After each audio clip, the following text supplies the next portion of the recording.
श्री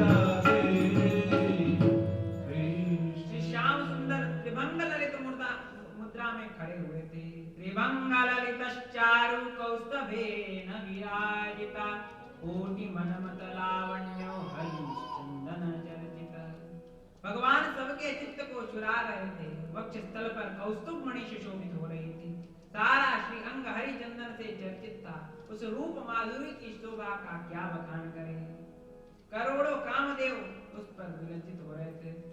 वे परमानंद त्रिमूर्ति मधुराति मधुर मुरलीधर ऐसे अनुपम छवि से अपने प्रेम में निर्मल चित्त आविर्भूत हुए थे कि मोर मुकुट कटिकाचनी कर मुरली उर्माल हो मानिक मन बसो सदा बिहारी लाल।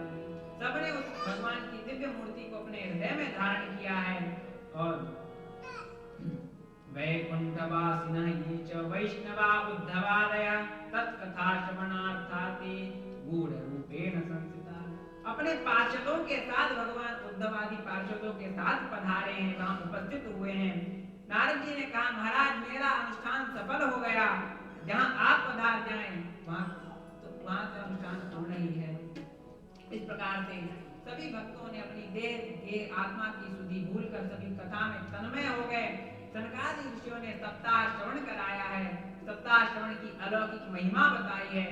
और सनकादिकों ने कहा महाराज इस श्रीमद् भागवत कथा श्रवण से बड़ा पापी भी तर जाता है। पंचउग्र पापी कहे गए अग्नि दो गर्धवश्चैव स्वर्णस्तैति मद्यपः महान्ति पातकान्यो तत् सर्वस्तुति पंचमः।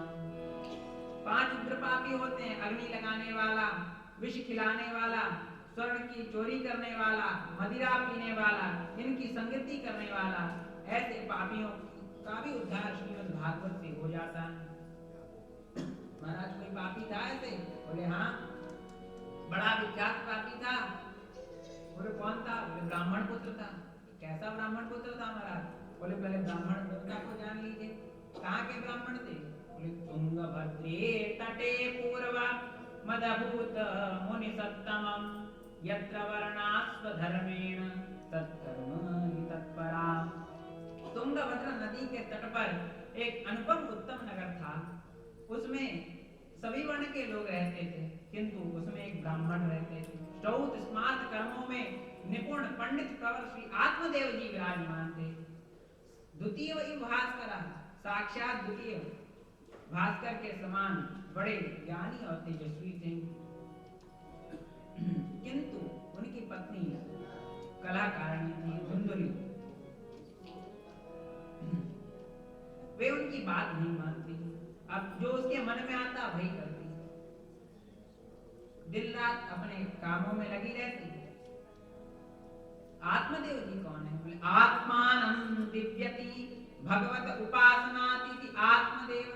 जो भगवान की उपासना के द्वारा अपने अंतःकरण को प्रकाशित करें उन्हें आत्मदेव कहते हैं। और धुंधली किसे कहते हैं? वह धुम धुम कलहम लाति घृणाति स्वकरोति इति धुंधली। जो अपने जीवन में सदा कलह क्लेश को ही स्वीकार करे उसे धुंधली कहते हैं। धुंधली के पास पूरे गांव की सूचना रहती थी। पंडित जी तो गांव में कथा करने जाते, पूजन कराने जाते, किंतु उसके पास सूचना रहती, वो पंडित जी को सुनाती। इस प्रकार से दोनों की गृहस्थी चल रही थी। किंतु पंडित जी ने बड़ा प्रयास किया, उन्हें कोई पुत्र की प्राप्ति नहीं हुई। पंडित जी बड़े दुखी हुए, बड़ा दान किया, धर्म किया, कर्म किया, किंतु उन्हें पुत्र प्राप्ति नहीं हुई। वो एक दिन निकल पड़े पुत्र के दुख में और एक सरोवर के तालाब के किनारे जाकर बैठ गए। वहां से एक संत जी पधारे। उन्होंने कहा कथम रोदसी विप्रत्वं काते चिंतावलीयसी वदस्त्वं सविस्तारं मह्यं स्वस्य दुःखस्य कारणम्। महात्मा जी ने पूछा हे ब्राह्मण देवता आप रो क्यों रहे हैं? बोले महाराज मैंने सारे कर्म किए, मुझे पुत्र प्राप्ति नहीं हुई। बोले पुत्र क्या प्राप्त करोगे? विरक्त हो जाओ, विरक्त में बहुत सुख है। बोले महाराज आप गृहस्थी का सुख नहीं जानते, पुत्र हो तो भी सुख है। बोले हम तो विरक्त में परम सुखी भैया, भजन करते हैं। बोले हे संत जी आप मुझ पर कृपा कीजिए। बोले क्या कृपा करें? बोले पुत्र दे दो। कहाँ से दें? बोले जो ना कर सके लकीर वो कर सके फकीर। बोले आपके 7 जन्मों तक तो कोई पुत्र है नहीं, बोले आप दे सकते हैं, मुझे यह विश्वास है। बोले नहीं देंगे तो? बोले मैं आत्महत्या कर लूंगा, आपको ब्रह्म हत्या लगेगी। ये तो अच्छे पते अच्छी अपने मार्ग में जा रहे थे और ये ब्राह्मण देवता मिल गए, सोचा इनकी बात सुन ले, और इन्होंने कहा कि ब्रह्म हत्या में फंसाने चले। संत ने कहा शृणु मया तेद्य प्रारब्धम तु विलोकितम, मैंने आपका प्रारब्ध देखा है। सप्त जन्मावधि तब पुत्रो नैव च नैव च, आपको 7 जन्मों तक पुत्र नहीं होगा। महाराज मैंने भी अपनी कुंडली बहुत बात की, मुझे भी पता नहीं होगा, किंतु आप दे सकते हैं। बोले ठीक है।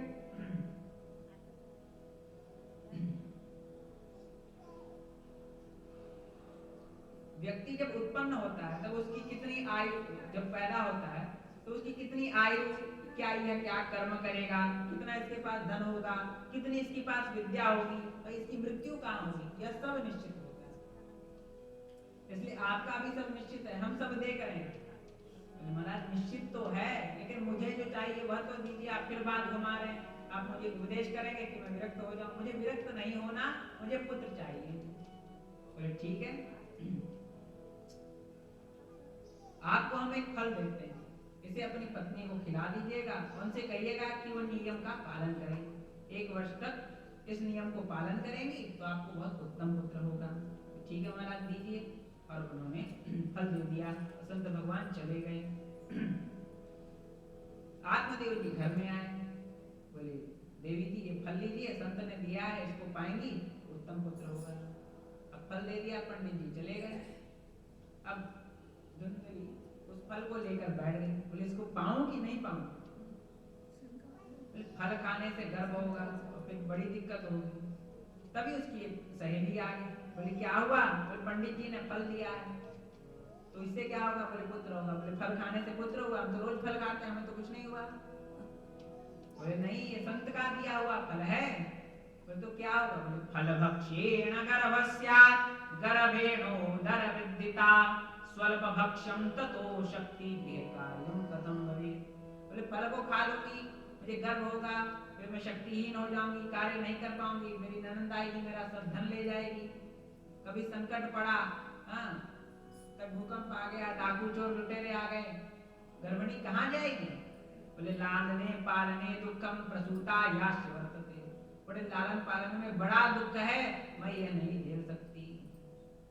बोले ठीक है मत झेलो। वो सखी तो चली गई, उसकी बहन आई। उसकी बहन ने कहा क्या हुआ बहन? बोले कुछ नहीं, पंडित जी ने फल दिया है।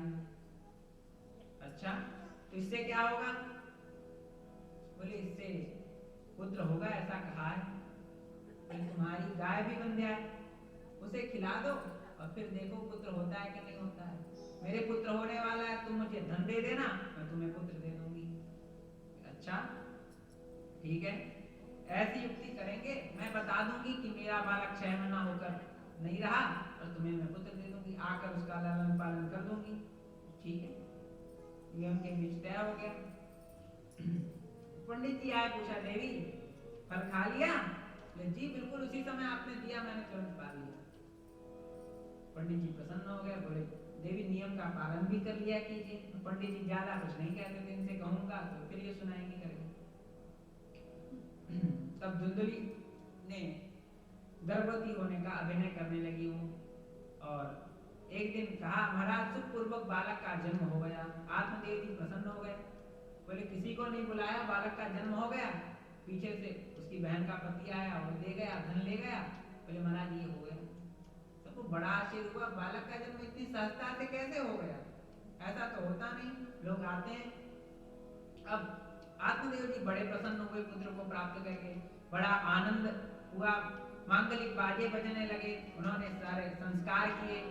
और फिर धुंधली ने कहा महाराज मुझे दूध नहीं है तो क्या किया जाए? बोले मेरी बहन आ जाएगी, वो इसका पोषण करेगी। ठीक है, अब क्या किया जाए?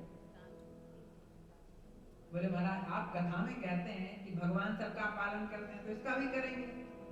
ठीक है देवी करेंगे, क्या दिक्कत है? तो जैसे इंद्रादि देवताओं ने एवं विनिमय जाते सुधाराज्ञम प्रपीयताम, उन्होंने सुधा स्वर्ग का अमृत दिया और कथा लेना चाहा, किंतु सुखदेव जी ने नहीं दिया, किंतु उन्होंने धन दे दिया, पुत्र ले लिया, विनिमय कर लिया। अब 10वां दिन आया और 10वें दिन पिता को पुत्र का नाम रखना चाहिए। पंडितों ने कहा आत्मदेव जी इसका नाम रखिए, आपका नाम आत्मदेव है, इनका नाम परमात्मा देव ज्ञान देव कुछ रख दीजिए। तभी अंदर से धुंधली बोली जब मैंने इसको जन्म दिया है तो नाम भी मैं रखूंगी, जैसी माता वैसा पुत्र। बोली बताइए देवी आपके पुत्र का नाम क्या होगा? बोले मेरा नाम धुंधली, इसका नाम धुंधकारी। जय हो देवी। पुत्र धुंध पुत्रस्य धुंधकारेति नाम मात्रा प्रतिष्ठितम। ठीक है धुंधकारी नाम हो गया। ब्राह्मणों ने कहा महाराज इसका अर्थ जानते हो? बोले अब कह दिया देवी ने तो हो गया नाम। बोले महाराज सुन लो, धुम धुम कलहम अज्ञानम करोति वा कार्यति स धुंधकारी। जो दूसरों से झगड़ा करे और दूसरों को झगड़ा करावे वो धुंधकारी है। बोले महाराज ये तो विपत्ति मुझे भी पता है, लेकिन कह रही देवी जी तो हो गया नाम। ठीक है आत्मदेव जी बड़े प्रसन्न हुए, वाह मेरा पुत्र धुंधकारी। और 3 मास बीतने पर क्या हुआ? जो फल संत के द्वारा दिया गया था उसे धुंधली ने गौ माता को खिला दिया था।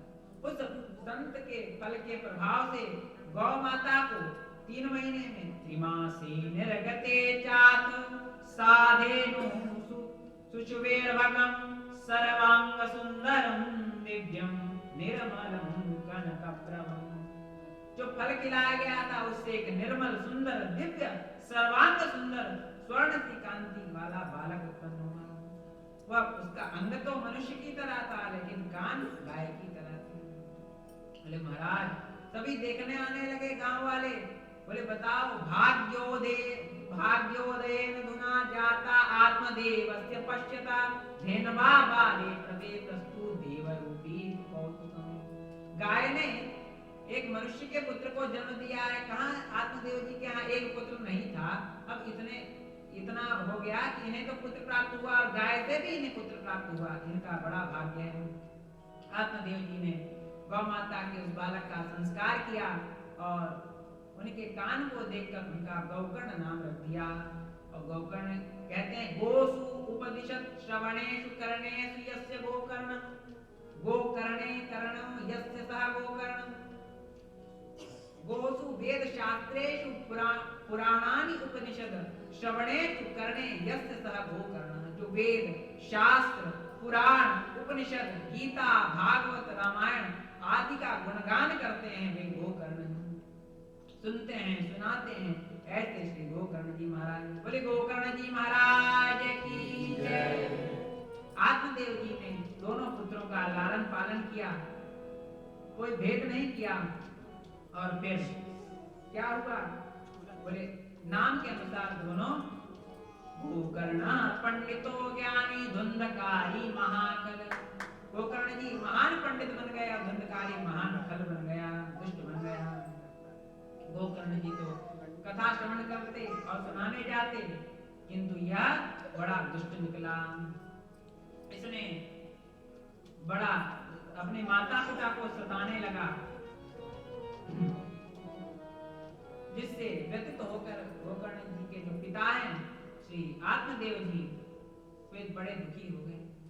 बोले ये बहुत महान दुष्ट निकला, इसने मेरी सारी संपत्ति तो नष्ट कर दी, अब भी ये हमें बड़ा त्रास दे रहा है। आत्मदेव जी बैठे थे, तभी गोकर्ण जी उनके पास आए। बोले हे पिताजी आप इतने ज्ञानी हैं, अब ज्ञान छोड़ दीजिए, यह शरीर तो नाशवान है। आत्मदेव जी ने कहा मैं अंधकूप में लटका हुआ हूं पुत्र। कोई व्यक्ति अपने पैर को स्वयं बांध लेता है, कहता है मैं बंधा हुआ हूं। जैसे गधे को बांधा गया, रस्सी खत्म हो गई, किंतु गधे वाले ने उस गधे को बांध दिया, बांधने का नाटक किया और सुबह उसको खोला, गधा नहीं चल रहा था, उसने खोला तो खुल गए। तो आप बंधन में नहीं किंतु अब बंधे हुए ऐसा आप मान रहे हैं। गोकर्ण जी ने 2 श्लोकों में यह गोकर्ण गीता सुनाई। गोकर्ण जी कहते हैं देहेस्ति मांसरुधिरो मतिभं त्यजत्वं जाया सुतादिषु सदा ममतां विमुञ्च पश्यानिशं जगदिदं क्षणभङ्गनिष्ठं वैराग्यरागरसिको भव भक्तिनिष्ठ। हे पिताजी, आपका यह शरीर तो अनेकों जोड़ों से बना हुआ है, इसे काटोगे तो रक्त ही निकलेगा। इसलिए इस शरीर का कोई भरोसा नहीं। आप तो भगवान नाम आश्रय ग्रहण करो। अब गोकर्ण जी का उपदेश प्राप्त करके आत्मदेव जी चले गए और गोकर्ण जी के उपदेश से श्री कृष्ण मानवी यह दशमस्य पाठा दशम स्कंद का नित्य पाठ करने लगे और मुक्त हो गए, भगवान के धाम को प्राप्त कर लिए। सूची महाराज कह रहे हैं कि गोकर्ण जी के पिता आत्मदेव जी तो चले गए, इनका भाई धुंधकारी अपनी माता को सताने लगा। बोले तुमसे त्रस्त होकर पिताजी घर छोड़कर चले गए, बताओ धन कहाँ रखा है? नहीं बताओगी तो जलती हुई लाठी लकड़ी से मारूंगा। बोले तेरे मुंह में अंगारे पड़े, और माँ का वह श्राप ही उसके लिए सिद्ध हो गया, उसके मुख में अंगारे ही पड़े। उनकी माँ भी उनसे त्रस्त होकर अंधकूप में जा गिरी और उन्होंने भी शरीर त्याग दिया। गोकर्ण जी भी तीर्थ यात्रा के लिए चले गए और धुंधकारी ने वैश्याओं को घर में रख लिया। नित्य चोरी करता एक दिन राजा के यहाँ उसने चोरी की और चोरी करके बहुत से धन को वो ले आया। वैश्याओं ने देखा कि अरे इसने तो इतना धन लाया है, अब राजा इसे पकड़ लेगा, हमें भी दंड देगा और इसे भी मार देगा, तो क्यों ना इसका उपाय कर दिया जाए। वो बड़ा बलवान था, उन्होंने रस्सी से बांधा, गर्दन खींचा, मर नहीं रहा था। एक गई जलते हुए चूल्हे से अंगार लाई, तप्तांगार समूहाश्च तन्मुखे ही विचिक्षुषु अग्नि ज्वालाति दुखेन व्याकुलो निधनं गता। अग्नि की ज्वाला से जलकर वह मर गया, उसके गले में फांस पड़ी थी। वो तो चली गई धन लेकर, कहती कि पति देवता तो कहीं बाहर गए हैं, बहुत वर्षों 1 वर्ष बाद लौटेंगे, और फिर वे दुष्ट स्त्रियां चली गई। तो इस प्रकार से वह धुंधकारी महान प्रेत बना। जब गोकर्ण जी को पता चला कि मेरे पिताश्री चले गए, माता चली गई, भाई भी चला गया, उन्होंने गया जी में श्राद्ध किया और फिर सोचा कि चला जाए अपनी जन्मभूमि को देखा जाए कि जननी जन्मभूमिश्चात् स्वर्गादपि गरीयसी, अपने जन्मभूमि का दर्शन किया जाए। और गोकर्ण जी अपनी जन्मभूमि में तुंगभद्रा के तट पर आए, आकर अपने घर में ही रुके और उन्होंने रात्रि में क्या देखा। तत्र सुप्तस्य विज्ञाय धुंधकारी स्वबान्धवं निशीथे दर्शयामास महारौद्रतरं वपुः। वह प्रेत धुंधकारी अनेक रूप धारण कर कभी सिंह, कभी राजा, कभी हाथी बनकर उन्हें डरा रहा था। गोकर्ण जी ने गायत्री मंत्र से अभिमंत्रित किया है जल को और उस पर छींट दिया। वह बोलने लगा, अहम भ्राता त्वदीयोऽसि धुंधकारीति नामतः स्वकीनैव दोषेण ब्रह्मत्वं नाशिताम्। हे बंधो, मैं आपका भाई धुंधकारी हूँ, मैंने अपना ब्रह्मत्व नष्ट कर दिया, मैं बड़ा अधर्मी था, इस अधर्म के प्रभाव से मैं महाप्रेत बन गया हूँ। हे दयामय बंधु, मुझ पर कृपा कीजिए, अब तो मैं केवल वायु भक्षण करता हूँ, सुई की नोक के समान वायु जाने की मेरे गर्दन में जगह है। इस प्रकार भाई के कष्ट को देखकर धुंधकारी ने कहा, अहो बंधो कृपा सिंधो भ्रातर मामाशुमोचय गोकर्णे वचनं श्रुत्वा तस्मै वाक्यमथा ब्रवीत्। हे भाई, आप मुझ पर दया कीजिए, मेरे कष्ट का निवारण कीजिए, इस प्रेत योनि में मुझे अपार कष्ट है। धुंधकारी की बात को सुनकर गोकर्ण जी ने कहा, ठीक है, मैं प्रातः काल इसका उपाय करूंगा, किंतु मैंने गया में श्राद्ध किया है, तब भी तुम्हारी मुक्ति नहीं हुई। पर गया श्राद्धास्ते नापि मुक्तिर्नैव भविष्यति। आप 100 बार गया में मेरा श्राद्ध कर लो, पिंडदान कर लो, मैं महाप्रेत हूं, मैंने जितने कुकर्म किए उसकी गिनती नहीं, मेरा उद्धार हो ही नहीं सकता। एक तो बड़ी समस्या है। बोले मैंने अपना सब कुछ नष्ट कर दिया, ऐसा कोई कर्म नहीं जो मैंने नहीं किया।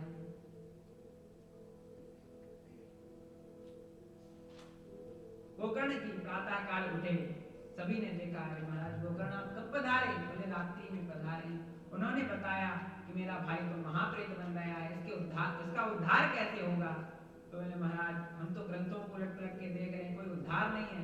तब सूर्योपस्थान के माध्यम से सूर्य देवता की उपासना की है गोकर्ण जी ने और प्रार्थना किया है, तुभ्यं नमो जगत साक्षिन् ब्रूहि मे मुक्ति हेतुकम् तच्छ्रुत्वा दूरतः सूर्य स्फुटमित्याभ्यभाषत।